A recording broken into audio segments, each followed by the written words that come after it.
Welcome back to our channel, where we bring you the most in-depth analysis and compelling theories from the dramatic world of Port Charles. The intricate tapestry of Port Charles is woven with threads of deception, ambition, and the relentless pursuit of power. While the surface of this bustling city often projects an image of resilience and justice, the subterranean reality is far more treacherous. Currently, the collective sigh of relief echoing through the police department and the intelligence community regarding the capture and incarceration of Jen Sidwell might be entirely premature. The prevailing assumption is that a dangerous mercenary has finally been neutralized, locked away behind reinforced steel and concrete where he can no longer inflict harm upon the innocent. However, a deeper examination of the political and criminal undercurrents suggests a vastly different trajectory for this notorious villain. The theory we are unpacking today posits that Jen Sidwell will not be spending a significant portion of his life in a penitentiary cell. Instead of facing a grueling trial or being coerced into a standard cooperation agreement with the World Security Bureau, a much more insidious and clandestine arrangement is being orchestrated in the shadows, one that will fundamentally alter the balance of power in the city. At the very center of this impending miscarriage of justice is Jack Brennan. To understand the sheer magnitude of what is about to transpire, one must first look at Brennan's unprecedented rise to power and his unparalleled ability to manipulate the system from within. Brennan is not a conventional law enforcement officer or a standard intelligence director. He is a master architect of chaos, who has successfully rebranded himself as a pillar of global security. We must remember that before he ever sat behind the director's desk at the WSB, Brennan was the ruthless and calculating head of the Pikeman Security Group. Under his leadership, Pikeman was responsible for some of the most heinous, unregulated, and lethal operations across the globe. When Brennan was eventually apprehended, it seemed as though his reign of terror had come to a definitive end. The evidence against him was supposedly insurmountable, a mountain of documentation detailing illegal arms trades, assassinations, and corporate espionage. Yet, in a display of breathtaking corruption, that entire mountain of evidence vanished into thin air. His criminal records were meticulously scrubbed from every database, witnesses disappeared or changed their testimonies, and the impenetrable case against him crumbled into dust. Following this miraculous evasion of justice, Brennan did not merely fade into obscurity. He returned to Port Charles and ascended to the highest echelon of the World Security Bureau. This historical precedent is absolutely crucial to understanding the current situation with Jen Sidwell. Brennan has already proven, beyond a shadow of a doubt, that he possesses the resources, the connections, and the sheer audacity to erase a prolific criminal history and rewrite reality. If he could achieve this monumental feat for himself, orchestrating the release of a single mercenary like Sidwell is well within his wheelhouse. Brennan does not operate on a moral compass. He operates on a currency of leverage, utility, and mutual benefit. Sidwell, despite his current predicament, is a highly valuable asset if deployed correctly.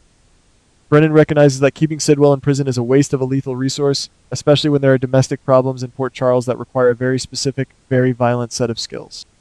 Therefore, Brennan is quietly laying the groundwork to manipulate the WSB files, fabricate exculpatory evidence, and dismantle the prosecution's case against Sidwell piece by piece, ensuring the mercenary walks free without a stain on his newly forged record. However, Brennan is not acting alone in this grand conspiracy. The catalyst for Sidwell's impending liberation is none other than Willow Kane. Willow's evolution has been one of the most fascinating and disturbing character arcs in recent memory. Having ascended to the prestigious position of Congresswoman, Willow now wields significant political influence, transforming from a sympathetic figure into a formidable power broker. But with great power comes the desperate need to protect the dark secrets that paved the way to her current status. Willow is harboring severe, career-ending, and potentially freedom-ending crimes, and Jen Sidwell is the ultimate loose end. Sidwell is the most dangerous living witness to Willow's transgressions. He holds the keys to her destruction. As long as he remains in custody, subjected to interrogations and the pressure of federal prosecutors, there is an ever-present risk that he will leverage his knowledge of Willow's crimes to secure a better deal for himself. Willow cannot allow this to happen. She understands that a cornered animal is the most dangerous, and Sidwell, facing decades in a federal penitentiary, would not hesitate to drag a sitting congresswoman down with him to save his own skin. This is where the unholy alliance between Willow Kane, Jack Brennan, and Jen Sidwell is forged. Willow's primary objective is not rooted in any form of mercy or benevolence toward the mercenary. It is an act of pure, unadulterated self-preservation. She needs Sidwell silenced permanently, but assassinating a high-profile prisoner in federal custody is a logistical nightmare that carries too much risk of exposure. The alternative, and far more elegant solution, is to buy his silence with the ultimate currency, his freedom. Utilizing her considerable influence as a congresswoman, Willow can exert immense pressure on the judicial system.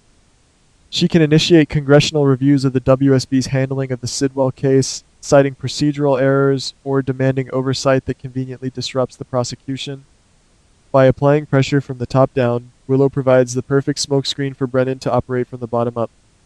While Willow publicly questions the integrity of the investigation under the guise of congressional oversight, Brennan will be in the background, actively destroying the evidence and creating a narrative that frames Sidwell as a victim of circumstantial evidence or rogue agency overreach.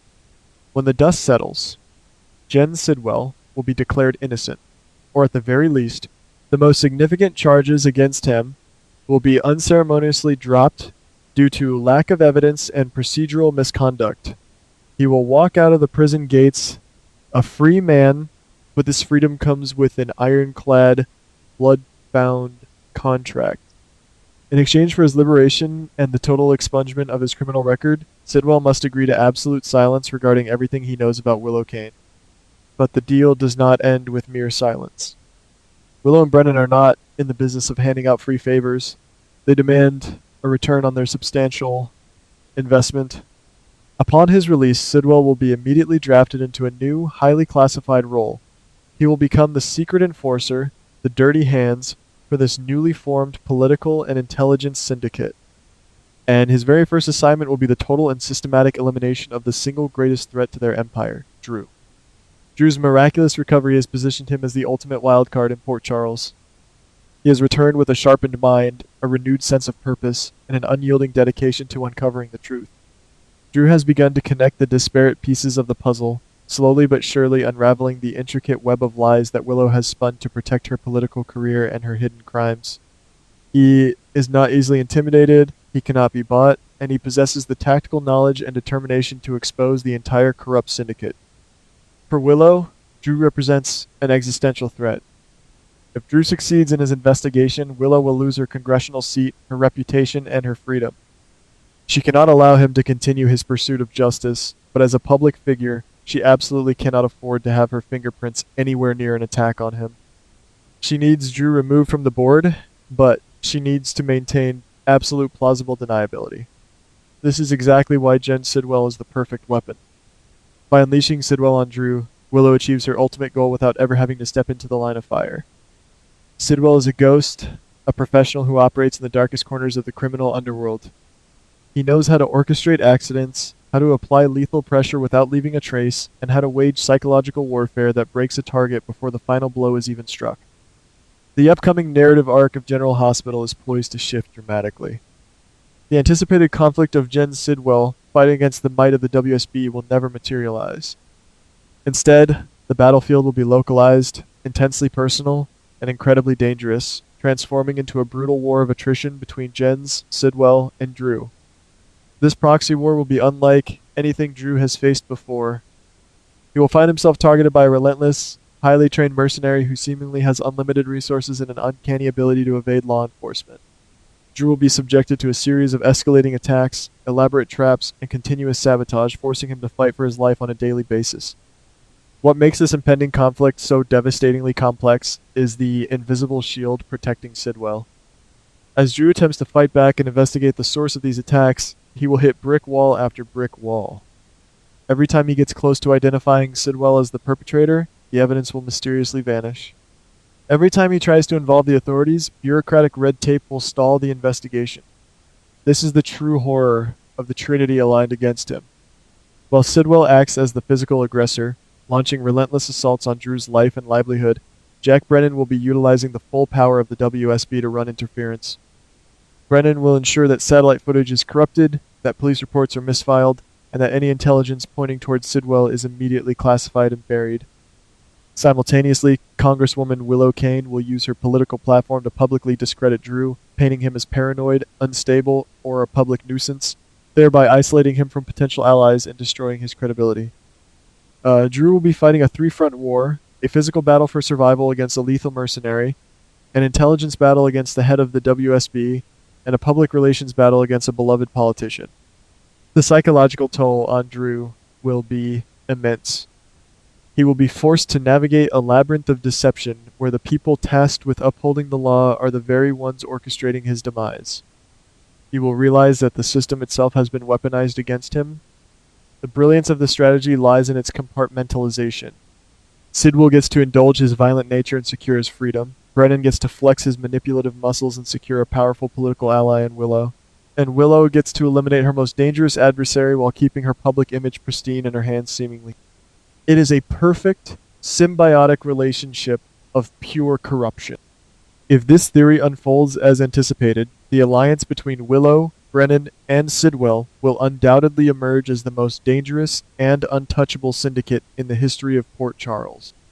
They represent the terrifying intersection of political power, intelligence manipulation, and brute criminal force. Drew's journey will transform into an epic, solitary crusade against an omnipotent enemy. He will have to rely on his deepest instincts, forge unlikely alliances of his own, and operate entirely outside the boundaries of the law if he hopes to survive, let alone expose the truth. He will be forced to become a ghost himself, hunting the hunters in a desperate bid to dismantle the conspiracy that freed a monster and empowered a corrupt politician. The stakes have never been higher for General Hospital. The narrative is moving away from simple interpersonal drama and plunging headfirst into a sophisticated, high-stakes political thriller. The impending collision between Drew's unwavering quest for justice and the ruthless self-preservation tactics of the Willow-Brennan-Sidwell alliance promises to deliver some of the most intense, unpredictable, and explosive television we have seen in years. As the pieces continue to move on this grand chessboard, one thing is absolutely certain. The battle for the soul of Port Charles is about to begin, and the casualties of this war will reshape the landscape of the city forever. We will be watching closely as every shadow conceals a new threat, and every political maneuver masks a deadly intention in this thrilling new chapter.